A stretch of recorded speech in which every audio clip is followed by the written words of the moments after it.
It's 8 o'clock. This is the UK Tonight. In breaking news, an apparent breakthrough in the rift over Greenland as Donald Trump says the framework for a future deal has been agreed. The US president says he's pulling the tariffs he'd threatened to impose on European countries who opposed his desire to take over the territory. We'll be live in Washington with the latest. Also tonight, Prince Harry enters the witness box in his High Court battle against the publisher of the Daily Mail. The Duke becomes visibly emotional as he tells the court the press made Meghan's life an absolute misery. In a case described as having a Dickensian quality to it, a woman in Gloucestershire is found guilty of keeping another woman captive as a slave for more than 25 years. Ryanair chief Michael O'Leary leans into a public feud with Elon Musk, saying the world's richest man can insult him all day, every day, while claiming the bust-up is boosting sales. Well, that's come and much more on the UK Tonight.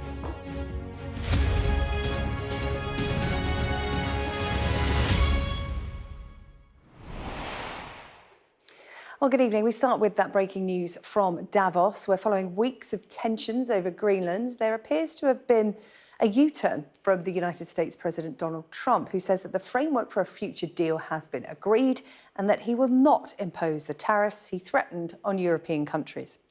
Well, our US correspondent James Matthews is following events for us from Washington. James, what details do we have at this stage? Yeah, hi, Sarah-Jane. It looks as if it's crisis averted on the basis of a Truth Social post. That's all we have to go on in terms of what appears to be the solution to all of this. But it comes from Donald Trump, and it came within the past half hour. I'll read it to you, Sarah-Jane, because, you know, it bears scrutiny. He says this: based upon a very productive meeting that I have had with the Secretary-General of NATO, Mark Rutte, we have formed the framework of a future deal with respect to Greenland and, in fact, the entire Arctic region. This solution, if consummated, will be a great one for the United States of America and all NATO nations. Based upon this understanding, I will not be imposing the tariffs that were scheduled to go into effect on February 1st. He goes on to say that additional discussions are being held concerning the Golden Dome defence shield as it pertains to Greenland. Further information, he says, will be made available as discussions progress. The Vice President and the Secretary of State, also the Special Envoy Steve Witkoff, will be responsible for those negotiations. And he ends his post with, "Thank you for your attention to this matter." On the face of it, Sarah-Jane, it looks like an extraordinary 180-degree turnaround. This was a president who went into Davos threatening his old allies, European allies, NATO allies, to the extent that he hadn't ruled out military action. That was the fear that pervaded the NATO alliance. And indeed, Donald Trump gave a speech, something like 90 minutes today, and he took the stage with that still very much in the air. This was a president in aggressive mode, seeking ownership of Greenland. His headline during that speech was that, no, I won't use military force. And that's as far as it went when he had left the stage. This is a further development. He had a meeting with Mark Rutte, NATO Secretary-General, good friend, the man who calls him daddy, and that appears to have talked the president down. He's no longer, according to his Truth Social post, seeking ownership. He seems happy with this deal that amounts to military protection. It's called the framework of a future deal. That's how he's terming it. The details, one assumes, to follow. We've not heard from Mark Rutte, so in terms of the architecture of this arrangement, that remains unclear. But the big headline, clearly, is that tariffs are off the table. An extraordinary climb down on the part of Donald Trump on a day which had a landmark feel about it, Sarah-Jane. The way he spoke to an audience in Europe, insulted them, berated them for the way they ran their countries, lectured them on how they should be grateful for everything that had been done for them by the United States from the Second World War onwards very much styled himself as a president who was drifting away from his old European allies. He's been brought back rather closer in the context of this Truth Social post, certainly. But as I say, details to follow. But that's a big headline. Tariffs off the table, and what was a growing crisis appears to have been averted for now.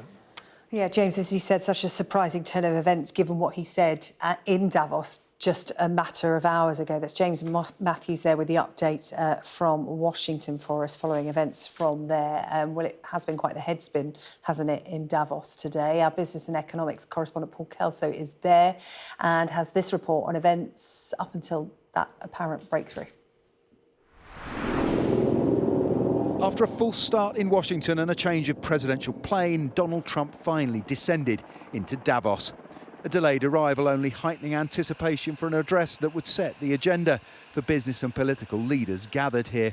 They queued for more than an hour to hear the president in person deliver a now familiar takedown of historic European allies who now aren't so sure. Friends come back from different places. I don't want to insult anybody and say I don't recognize it. And that's not in a positive way, in a very negative way. And I love Europe, and I want to see Europe go good, but it's not heading in the right direction. At the heart of the president's discontent is Greenland. He restated his remarkable claim to the territory, but removed the threat of military action. I'm seeking immediate negotiations to once again discuss the acquisition of Greenland by the United States, just as we have acquired many other territories throughout our history, as many of the European nations have. We probably won't get anything unless I decide to use excessive strength and force where we would be, frankly, unstoppable. But I won't do that.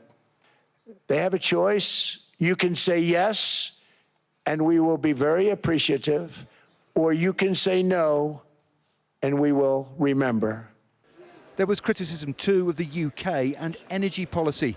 The president telling Sky News they were simply home truths. Are you disrespecting the UK and Europe, sir? Great relationship with NATO, but NATO has to step up. You're very disrespectful of Europe and the UK, sir. Why? No, I'm not, but they have to change their ways or they're gonna really have to. A trade war with your allies makes no sense. Between immigration and energy, if they don't change, bad things will happen to them. In many ways, that was a classic Donald Trump speech. He bragged about his achievements, was disparaging about some of America's allies, but he did take the threat of force against Greenland off the table. But that does mean that tariffs very much remain on. The negotiations over Greenland will continue. For his foremost American critic here, this speech marked a retreat after Europe stood up to Trump on Tuesday. You think you saw him back off? You're going to continue to have to do, he removed the one card that we knew was never real in the first place. European leaders say they now want dialogue rather than lectures. I think it's interesting to having heard for so many years that female politicians are too emotional to be the utmost leaders. And let's just say there has been a lot of emotions on the male leaders on both sides of the pond for the last few years. From a senior administration official, though, there was no backing down on the ultimate ambition, control of the high north. The key thing for the president, this is very long term. He's trying to get to the right place that's a win for America and win for our allies abroad. I don't know the time frame. The right result is the most important thing. This was just the first act in the Trump Davos show. Next up, Gaza and Ukraine, controlling the agenda, if not the outcomes. Paul Kelso, Sky News in Davos. Well, we've just had more reaction into us here at Sky News on that apparent U-turn by Donald Trump on tariffs and Greenland. This is from the Foreign Minister of Denmark, who says what is important for us is that we end this in a way that respects the people of Greenland, going on to say that what is... excuse me, the more lines keep dropping, so I'm just struggling to find it. Oh, here it is. Denmark's Foreign Minister. What is important for us is that we end this in a way that respects the people of Greenland, and going on to say that the day is ending far better than it started. So reaction coming into us all the time to that breaking news from Davos. President Trump saying that he has formed a framework of a deal on the future on Greenland. Right, let's return to Davos. President Trump, who's done a lot of speaking today, he is at it again. He's talking to reporters. Let's listen in.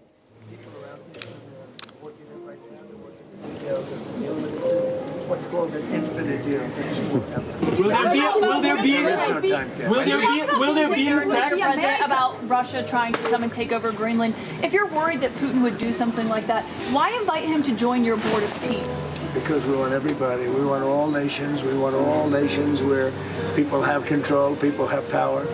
That way we're never going to have a problem. This is the greatest board ever assembled. And everybody wants to be on it. But yeah, I have some controversial people on it, but these are people that get the job done. These are people that have tremendous influence. And if I put all babies on the board, there wouldn't be very much. So he was invited. He's accepted. Many people have accepted. I don't know of anybody that hasn't accepted. But it's going to be great. I think the Board of Peace will be the most prestigious board ever, and it's going to get a lot of work done that the United Nations should have done. And we'll work with the United Nations, but the Board of Peace is going to be special. We're going to have peace. It started off with Gaza and the Middle East. We've got peace in the Middle East, tremendous peace in the Middle East. Nobody thought that was possible. And that happened by taking out the Iran nuclear threat. Without that, it could have never happened. But the board is going to be, I think, really fantastic. And I think it'll be the most prestigious board of any board ever in world history. Thank you very much.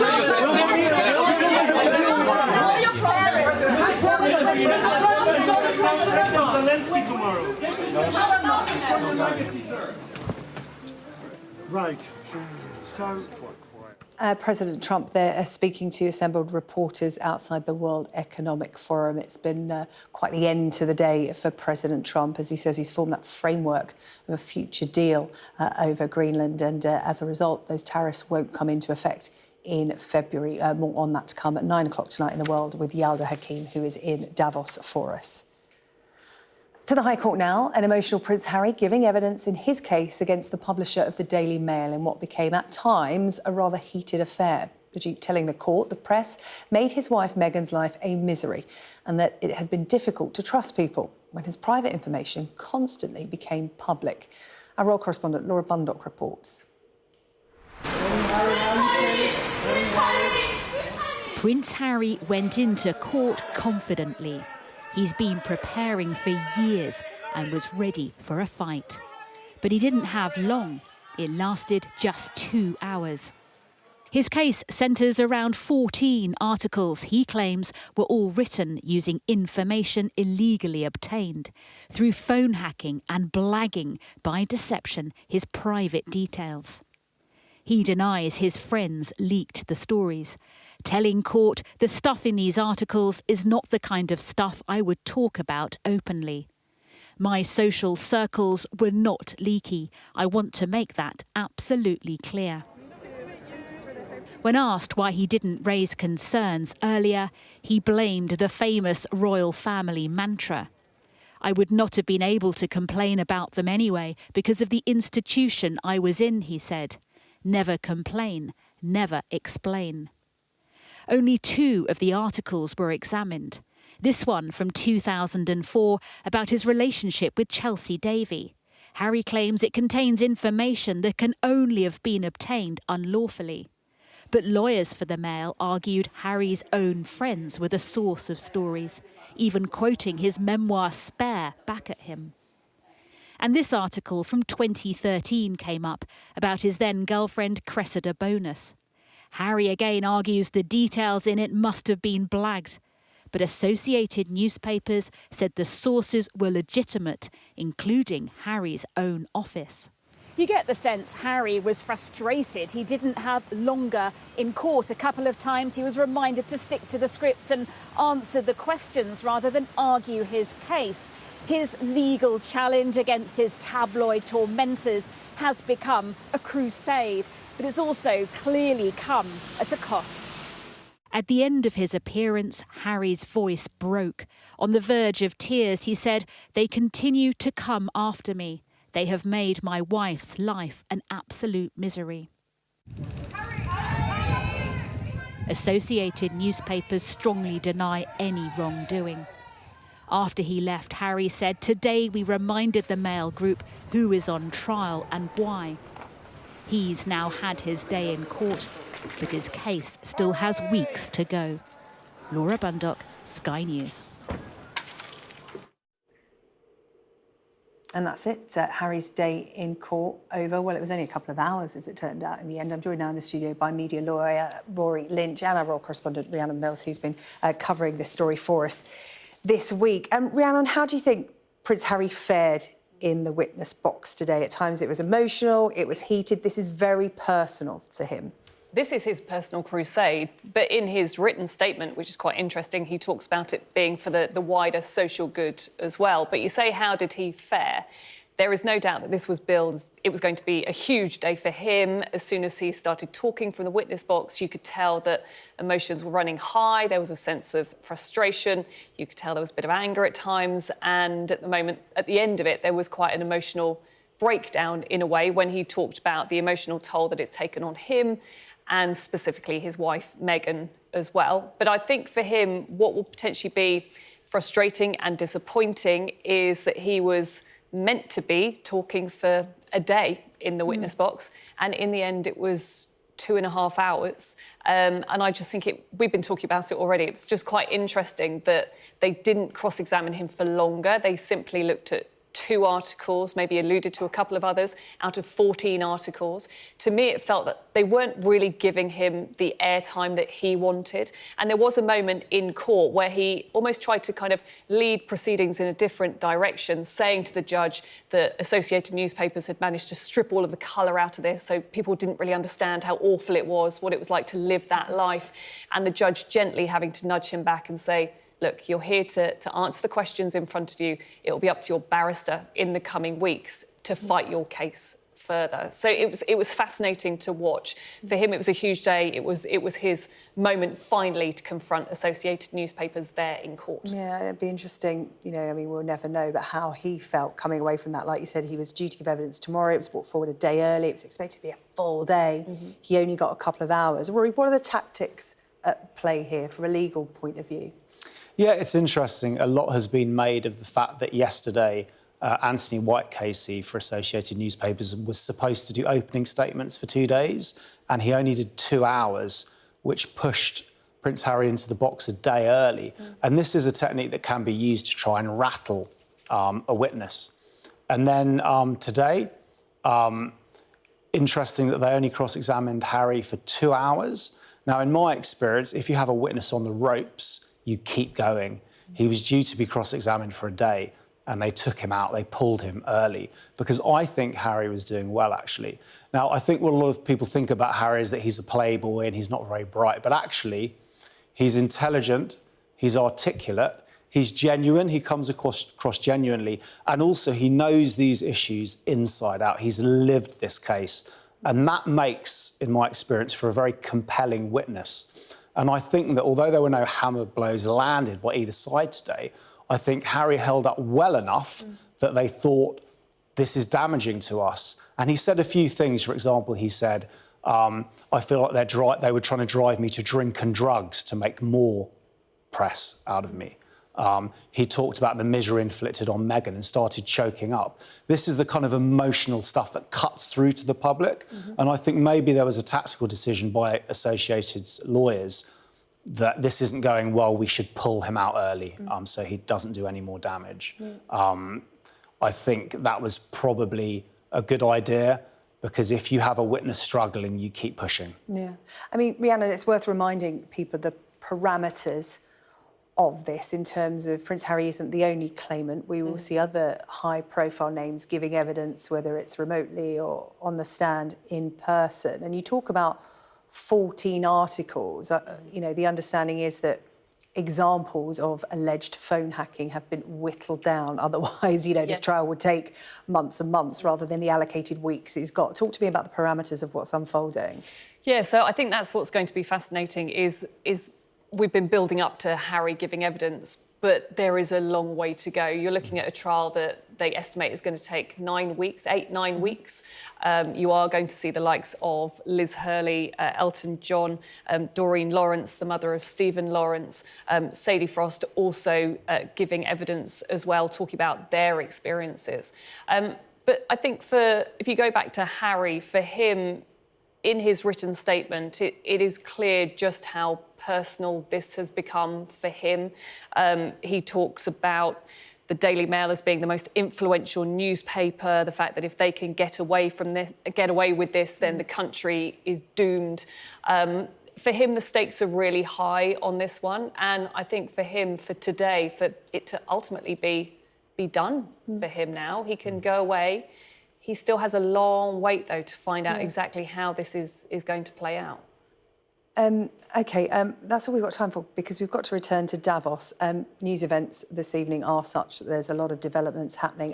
Rory and Rhiannon, thank you very much. Prince Harry's part in that trial is done, but the phone hacking trial will continue. We'll follow it here on Sky News, and I'm sure we'll speak again, Rory, to get the benefit of your expertise in the twists and turns it will take. Let's head back to Davos, to the World Economic Forum. We'll jump that. Really fantastic for the USA. Gets everything we wanted, including especially real national security and international security. How so? Can you give us some details, please? Well, the deal is going to be put out pretty soon. I mean, we'll see. It's right now a little bit in progress, but pretty far along. It gets us everything we needed to get. Well, the U.S. How will you ratify it, Mr. President? That convinced you? Say it? What did Mark Rutte say? Well, he's a great leader. I think he's fantastic. The Secretary General was representing the other side, which is really us too, because, you know, we're a very important member of NATO. I've done a lot for NATO. And it's really nice. I mean, it's a deal that everybody's very happy with. Does it still include the United States having ownership of Greenland like you've said you wanted? It's a long-term deal. It's the ultimate long-term deal. And I think it puts everybody in a really good position, especially as it pertains to security and minerals and everything else. How long is it, Mr. President? Have you already spoken to other European leaders? What? Have you already spoken to other European leaders? Yes, I have. How long would the deal be, Mr. President? Infinite. Did you speak to Denmark? Did you speak to Denmark? There is no time limit. It's forever. And how would you ratify the deal? Will there be money involved? It's signed forever. But you haven't signed anything yet, right? It's a deal that's forever. Will there be an effect? Anyway, Mr. President. Will there be an effect? No money. I mean, what happens is people are out there and they're working it right now. They're working the details of the deal, but it's what's called an infinite deal. It's forever. You talked about there is no time cap. You talked about being concerned, Mr. President, about Russia trying to come and take over Greenland. If you're worried that Putin would do something like that, why invite him to join your board of peace? Because we want everybody. We want all nations. We want all nations where people have control, people have power. That way we're never going to have a problem. This is the greatest board ever assembled. And everybody wants to be on it. But, yeah, I have some controversial people on it, but these are people that get the job done. These are people that have tremendous influence. And, if I put all babies on the board, it wouldn't be very much. So he was invited. He's accepted. Many people have accepted. I don't know of anybody that hasn't accepted. But it's going to be great. I think the Board of Peace will be the most prestigious board ever, and it's going to get a lot of work done that the United Nations should have done. And we'll work with the United Nations, but the Board of Peace is going to be special. We're going to have peace. It started off with Gaza, the Middle East. We've got peace in the Middle East, tremendous peace in the Middle East. Nobody thought that was possible. And that happened by taking out the Iran nuclear threat. Without that, it could have never happened. But the board is going to be, I think, really fantastic. And I think it'll be the most prestigious board of any board ever in world history. Thank you very much.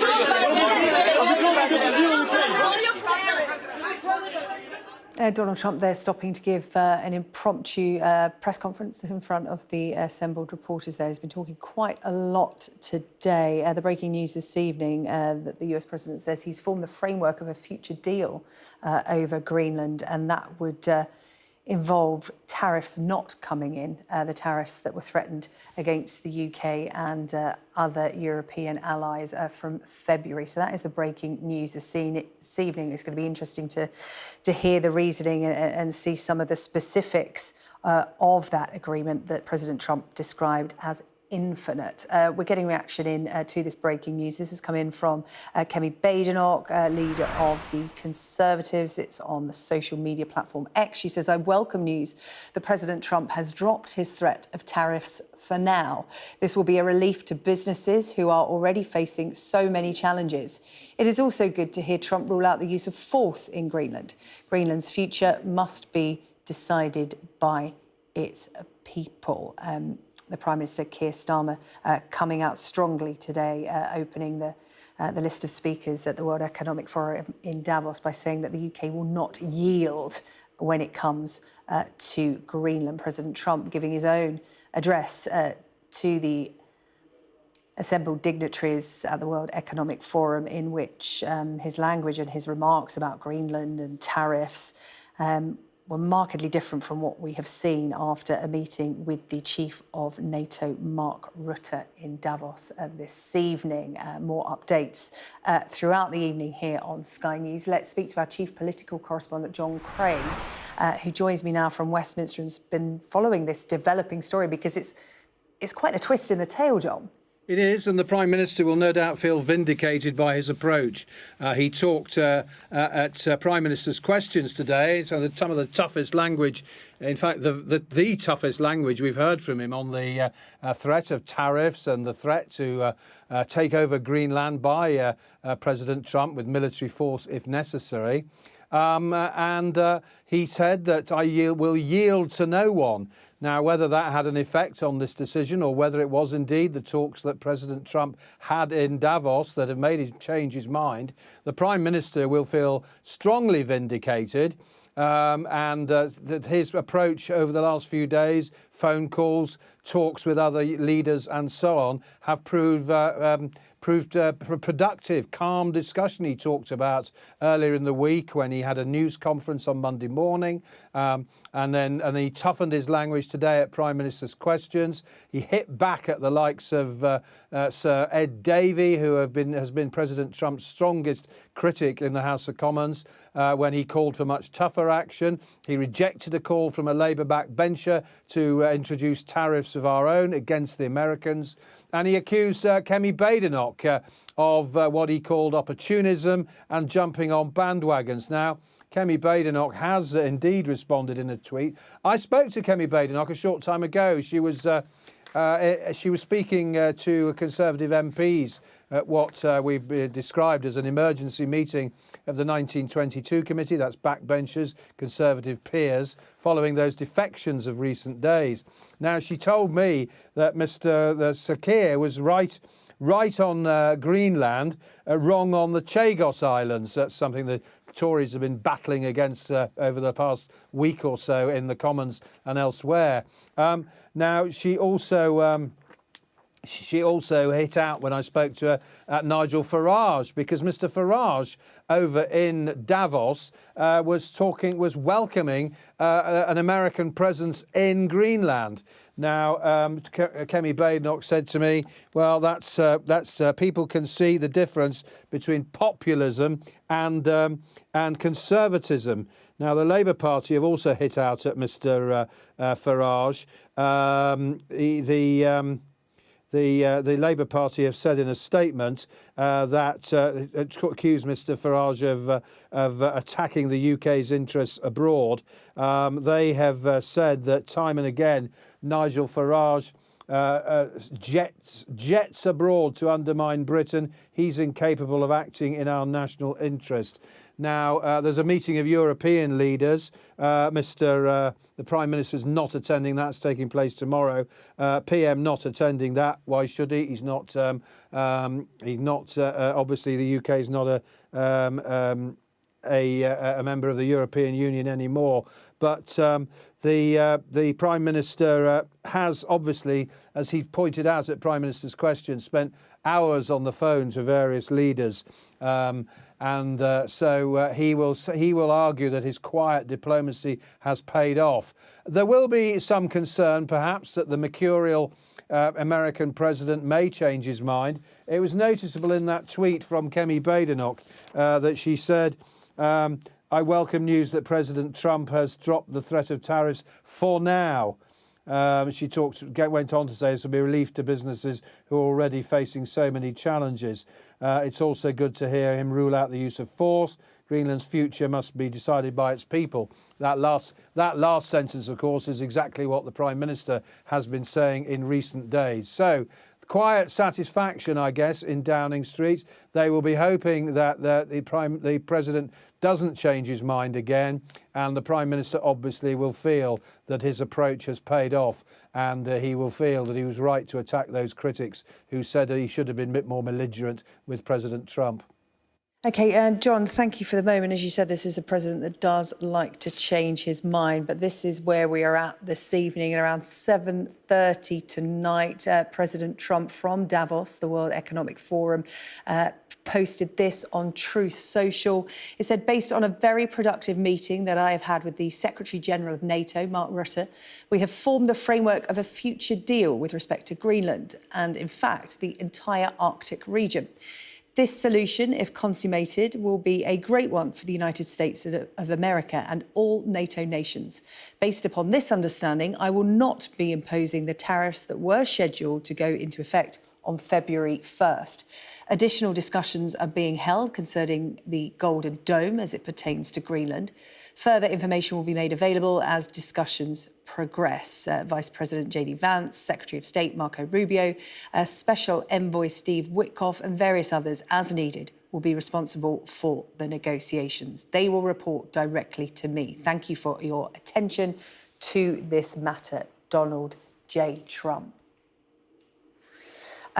Well, it is quite the about turn, if you like, from what President Trump said from the podium at the World Economic Forum just a few hours ago. Our US correspondent James Matthews is in Washington, and heads are spinning tonight, such is the speed with which the president changes his mind. Yeah, hi, Sarah-Jane. A day in Davos is a long time in politics. You know, this is a president who, at the start of the day, had flown to the Swiss resort, saying that he wanted ownership of Greenland. He had floated the idea of military force to realise his ambitions. So that was the state of play when he took the stage. The headline from that speech was that force was off the table.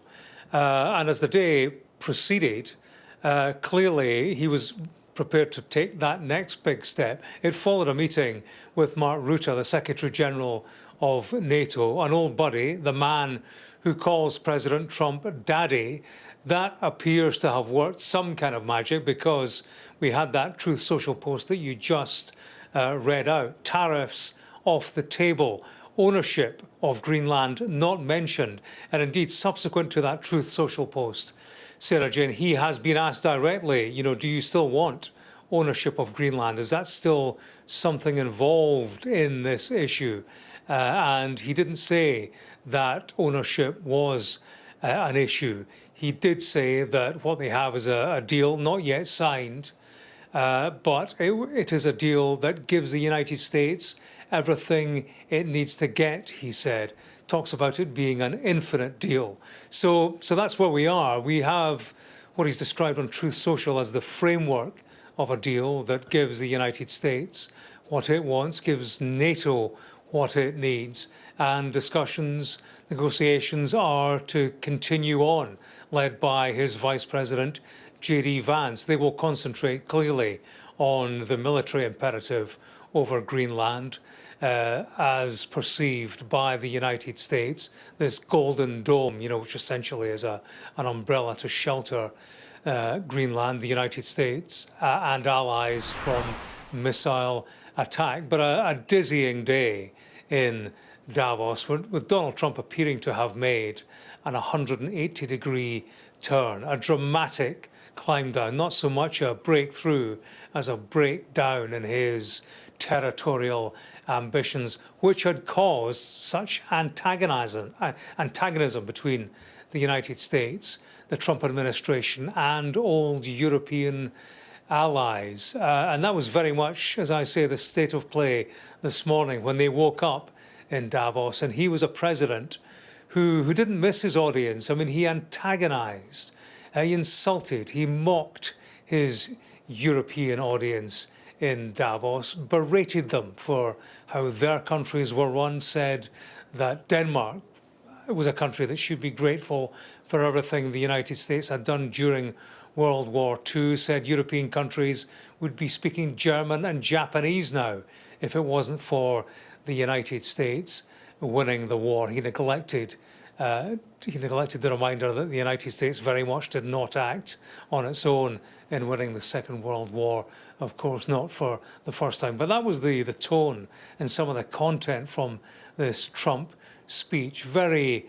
aggressive towards an audience, typical of what we have heard from Donald Trump in speeches over recent months and weeks, but it landed rather harder because of where he was, an environment, an audience that he had threatened with nothing less than seizing territory of a NATO ally, possibly with the use of military action. That military action off the table, now tariffs apparently off the table too. James, it's interesting, isn't it? What's that phrase about Donald Trump? Perhaps don't take him literally, but take him seriously. And the tone of that speech he made this afternoon that you referred to again, it was another lengthy speech, over an hour long. And he said something along the lines, again, there was so much of it. He was talking about how countries treated him in the United States, and he was saying, I don't forget. I just wonder how the UK and European allies will feel after this moment in terms of, will they forget how they've been treated in all of this so publicly, only for Donald Trump to then climb down? What does this do for Donald Trump's relationships with those leaders? I think, Sarah-Jane, it compounds the uncertainty about dealing with Trump. You know, for all this talk about a right way and a wrong way to deal with Donald Trump, I'm not sure that anybody knows what the definitive way is to deal with him. He is such a break from the traditional politics. And, you know, for countries that view the United States through the prism of history as a dependable, powerful ally, on the side of the Western alliance, on the side of a NATO alliance that has preserved the peace for decades, he is such a departure from that, such a political maverick, that I'm not entirely sure that anybody knows quite what the answer is. Mark Rutte would appear to have cracked the code in the space of a meeting, but Be red hot tonight with world leaders asking, how did you do it? What went on in that room? Yeah, my view, Sarah-Jane, is that it's actually there was more to it than a simple meeting with Mark Rutte. For me, I suspect that Donald Trump was looking for an off-ramp, a way out of this. You know, the business of seizing Greenland territory might have looked easy enough weeks, months ago when he started out on the project. I think he has come to find that it would be too difficult, that it was an unattainable ambition. He would have looked at what's been said in Davos. He would have sensed the atmosphere in Davos, and I think he would have found countries, old allies, who were gearing up to resist him in a way that they have not done thus far. We heard from Mark Carney yesterday talking about the need for countries to seek new allies, to not be held in hock to the stronger economic powers, clearly a reference to the United States. We've got the EU suspending its trade deal. We had Emmanuel Macron yesterday talking about Trump's stance on Greenland being fundamentally unacceptable. Keir Starmer was weighing in with strong words in terms of UK opposition to Trump's Greenland ambitions. So they were lining up to say, look, OK, we want to align ourselves with the United States. We recognise the value in that relationship. It has served us well through time, but the rules of engagement have changed. This is a step too far. I think that's a message that Donald Trump would have heard loud and clear. He will have been calculating how he could climb down and present this climb down as a victory for himself and the United States. And I think we see him characterising it as a success in that Truth Social post, the framework of a deal that will suit, is good for the United States, good for the NATO alliance, the American, presenting himself as the American president who is doing right by his country and by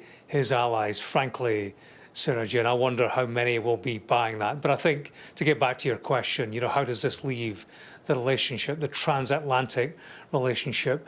I think it remains fractured. It has to. And I think, actually, the whole Trump presidency reinforces the notion in the minds of the old allies that the United States, as reliable as it has been, is only one election away from uncertainty and the introduction of a far more erratic political relationship, far more than we've all experienced in the past. James, thank you so much. James Matthews there with The View from Washington. Well, after that deal was announced by President Trump on his social media platform Truth Social, he came outside the venue in Davos, the World Economic Forum being held there, to speak to assembled reporters to answer questions. People jumped at, really fantastic for the USA, gets everything we wanted, including especially real national security and international security. How so? Can you give us some details, please? Well, the deal is going to be put out pretty soon, and we'll see. It's right now a little bit in progress, but pretty far along. It gets us everything we needed to get. Well, the U.S. How would you ratify it, Mr. President? That convinced you? Say it? What did Mark Rutte say?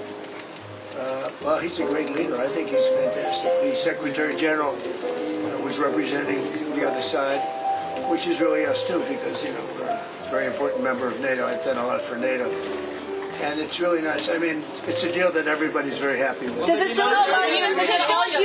still include the United States having ownership of Greenland, like you've said you wanted? It's a long-term deal. It's the ultimate long-term deal.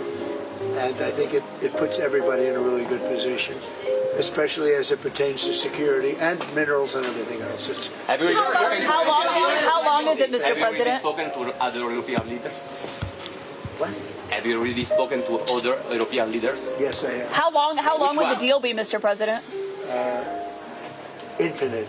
Did you speak to Denmark? Did you speak to Denmark? There is no time limit. It's forever. And how would you ratify the deal? Will there be money involved? It's signed forever. But you haven't signed anything yet, right? It's a deal that's forever. Will there be an effect? In any way, Mr. President? No, will there be an effect? No money. I mean,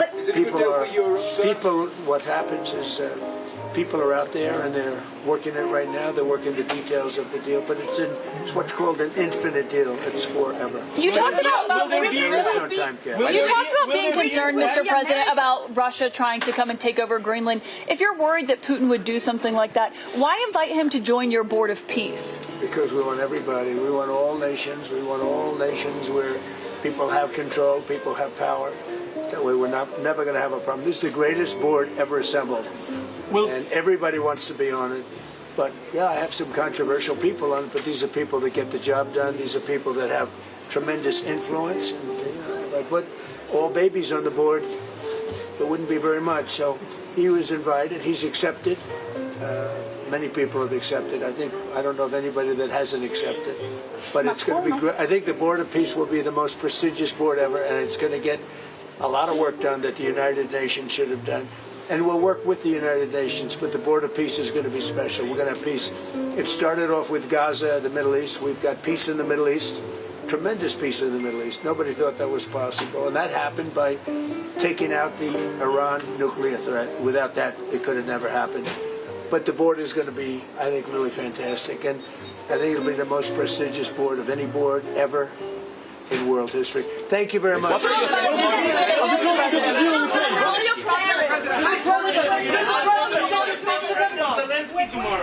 Well, this breaking news tonight very much welcomed by European allies, including the UK. John Craig is following events for us from Westminster. The Prime Minister saying that he will not yield over Greenland. It was seen as powerful, quite unprecedented language from the Prime Minister in this area, and he'll be feeling vindicated this evening. Have we heard from Number 10 yet? His words weren't exactly his Love Actually moment. Remember the film when Hugh Grant, as Prime Minister, said, "We may be a small country, but we are a great country." Well, there was a little bit of that from the Prime Minister today. Yes, tonight, Number 10 are pointing us to what the Prime Minister said at Prime Minister's Questions today when he was asked right at the beginning by Kemi Badenoch about Greenland. Now, just to reiterate roughly what he said that he was engaging constructively on international security matters. So clearly engaging constructively, he will argue, has paid off, particularly when it comes to the security in the Arctic. He said that I've made my position clear on the principles and values, and we're familiar with these now. He said the first is the future of Greenland is for the people of Greenland and the Kingdom of Denmark. We've heard the PM and other ministers say that ever since the weekend. And the second principle is that threats of tariffs to pressurise allies are completely wrong here.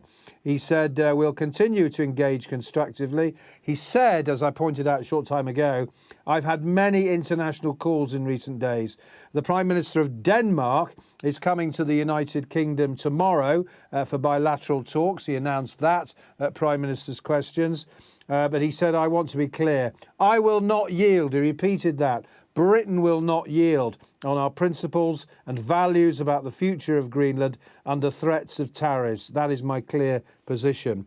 Now, he claimed that President Trump deployed the words he used attacking the UK back in the White House this time last night. He said that was for the express purpose of putting pressure on me and Britain in relation to my values and principles. Now, what the President said last night, he attacked the UK and indeed France, President Macron and the Prime Minister on immigration, on energy policy as well, and he was pretty strong on the Chagos Islands deal. The Prime Minister pointed out at PMQs today that President Trump had changed his view on the Chagos deal. Back in May, he was supporting it. Now he's not. And in fact, earlier today, both President Trump and Scott Bessent, the US Treasury Secretary, criticised that Chagos deal as well. Now, the President has he's called it a great stupidity. He bitterly criticised that Chagos deal. Now, that is somewhere where the Prime Minister and Kemi Badenoch differ. I spoke to Kemi Badenoch this evening after she was addressing Tory MPs at a meeting of the 1922 committee, that's backbenchers and peers. Kemi Badenoch said to me, the Prime Minister's right on Greenland, wrong on the Chagos. Now, the PM attacked Kemi Badenoch at Prime Minister's Questions, and he accused her of jumping on a bandwagon, that was on the Chagos Islands. He said, I've spent the week working with allies to protect our national security, ensure we have a unity in NATO. It may well be that we learn a little bit later on that the Prime Minister spoke to Mark Rutte, the NATO Secretary General. He's regarded very much as an ally of the UK. He said that it went on to attack Kemi Badenoch's judgment, but Greenland, he said that he attacked Kemi Badenoch's judgment. Let me tell you what Kemi Badenoch has said tonight, however, in the past half hour or so. She has tweeted this message. Kemi Badenoch said, I welcome news that President Trump has dropped the threat of tariffs for now. This will be a relief to businesses who are already facing so many challenges. It's also good to hear Trump rule out the use of force in Greenland. Greenland's future must be decided by its people. So that last sentence, of course, is in step with what Sir Keir Starmer's been saying. As I was saying, what she said to me when I spoke to her is she believes the PM's been right on Greenland, and she has indeed been supportive. The other day, in his news conference in Downing Street, the Prime Minister thanked Kemi Badenoch for his support on Greenland. But where they differ, of course, is the Chagos Islands. And as I was saying just now, the Prime Minister argued at Prime Minister's Questions that President Trump was beating him because he wanted to put pressure on him over Greenland. But clearly the Prime Minister will feel vindicated. I'm sure he's not the sort to gloat, but there'll probably be plenty of his supporters who say, look, the Prime Minister's right. Look, he's a big major figure on the international stage. He does have influence, despite what his critics say. The critics have said he's had no influence, he's weak. In fact, Kemi Badenoch was accusing him of weakness at PMQs today. Nigel Farage, of course, stepped into the row today. He's been in Davos. Now, he caused some controversy by saying that by welcoming the presence of the United States in Greenland. That was him speaking at another event up over in Davos shortly after the President of the United States spoke. This is what Mr. Farage said. He said, on Greenland, I've no doubt the world would be a better, more secure place if a strong America was in Greenland. Now that has been bitterly attacked by both Labour and indeed by Kemi Badenoch, because the Labour Party has said that the Labour Party has said in response to that, time and again, Nigel Farage jets abroad to undermine Britain. He is incapable of acting in our national interests. And when I spoke to Kemi Badenoch and asked her about Mr. Farage's remarks, she said, people can see the difference between populism and conservatism. John, just while I've got you, some more breaking news this evening. The social media ban for under 16s. We were talking about it on the programme last night. There was a vote after a debate in the House of Lords today. The House of Lords have backed a ban for under 16s. It will now head back to the Commons. Yeah, we thought this was going to happen because the government's been losing so many votes in the House of Lords recently. Now, this is on the Children and Wellbeing Bill that's going through Parliament. It was an amendment put forward by a Tory peer, Lord Nash, John Nash, former Education Minister, I think back in the time of David Cameron and Theresa May. Now, that's gone through. What that amendment does is that it basically strengthens the law, and it's a push really on what Kemi Badenoch's been talking about on a ban. The voting, here's the vote, 261 to 150. Now, that just shows, as Sir Keir Starmer keeps complaining that Labour haven't got a majority in the Lords. Well, that's true, and that's quite a decisive defeat. Laura Trott, who is the Shadow Education Secretary, she was sitting on the steps. In the House of Lords, when there's government business, ministers often just sit on those steps in front of the throne. She said, a win like today is exactly why I'm in politics. At a time when too many people feel disillusioned, this shows politics can make a real difference. Parents have spoken, Parliament has listened, shows Labour have chosen inaction by not backing our amendment to ban social media for under 16s. That's what the Lords have voted for. You remember earlier in the week, the government's talked about a consultation lasting 3 months and also tougher rules in schools. If they want change, they must vote for it. We don't need more evidence or more consultations. She said today's a first step. Huge credit to Lord Nash and so on. The fight's not over. We'll keep pushing in the Commons. So you can say another setback, another move that perhaps means yet another U-turn on the social media ban on mobile phones, schools and so on. However, I think all these Labour U-turns pale into insignificance. They're tiny compared with what we've seen from President Trump tonight. Yeah, indeed, John, thank you. And on that note, Sky's Paul Kelso, who is out in Davos, was able to speak to the President just a few moments ago. Let's listen in. Mr. President, how did you do the deal? Come and tell us how you did the deal, sir. Well, it's a good deal, fair deal for everybody. I think it's a very good deal. Can you give us more details about the deal? Do the deal? No, it's a great deal for everybody. Will there be Greenland remain Danish? Will there be an acquisition? No, I think they're going to be very happy. it's a great deal for everybody. How did you do the deal, sir? Could you explain it to us? Could you come and give us a word? The world wants to know how you did the deal, sir. It'll be explained, but it's a really good deal for everybody. Do you still plan to acquire Greenland? Really good. Is it a win for America? Are the tariffs off the table completely now, sir? Can the people of the UK rest assured the deal's gone? Based on the fact that it looks like we have the concept of a deal. Well, joining me now for reaction, former Defence Minister Tobias Ellwood. So can the UK rest easy after tonight's developments? That was a question put to the President. It seems likely. Well, good evening. And Trump craves nothing more than being in the spotlight. And I think he was just demonstrating that there again, keeping the world guessing as to what he's going to do. He uses disruption and coercion as a tool in order to drive his agenda. This has been the biggest rift, no doubt about it, in decades between America and Europe. Very strong language that we've not seen before on both sides. I'm sure many will be relieved that the temperature seems to be dropping now following this deal with Mark Rutte, the head of NATO. But we don't know the detail at all. And more importantly, the wider issues have not disappeared. Trump is still continuing to disengage with Europe. He's keen to bring Putin in from the cold, and he's pursuing also an isolationist agenda to make America great again and bolster the Western Hemisphere. So I think he departs from Davos now, pleased that he's been able to make his mark, but by any means, this has not gone away. He's absolutely determined, one way or another, to secure Greenland. So I think we're far from out of the woods yet.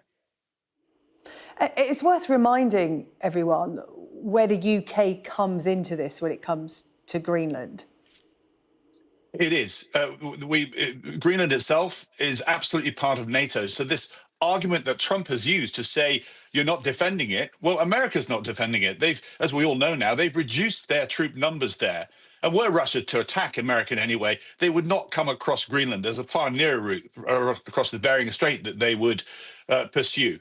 But ultimately, Europe has now leaned into this. I suspect we'll learn details tomorrow of a European effort to bolster perhaps some form of military assets there, air defense, particularly submarine effort and so on. But I still go back to the point that Trump and his legacy, this is what this is all about. Repeating what Jefferson did with that Louisiana purchase, and also minerals. It's also about the minerals. It's keeping the lights on in America. He's aware that he's short of mineral wealth and also from energy perspectives, which is why there was Venezuela too. But this bigger picture, this wider concern that we're all having to come to terms with, that our global order is no more. America is not willing to stand up for it. China and Russia have got their own views of where it should actually go, and we really don't know where it's going to end. Indeed. Tobias, thank you so much for your quick reaction to that breaking news tonight. Thank you.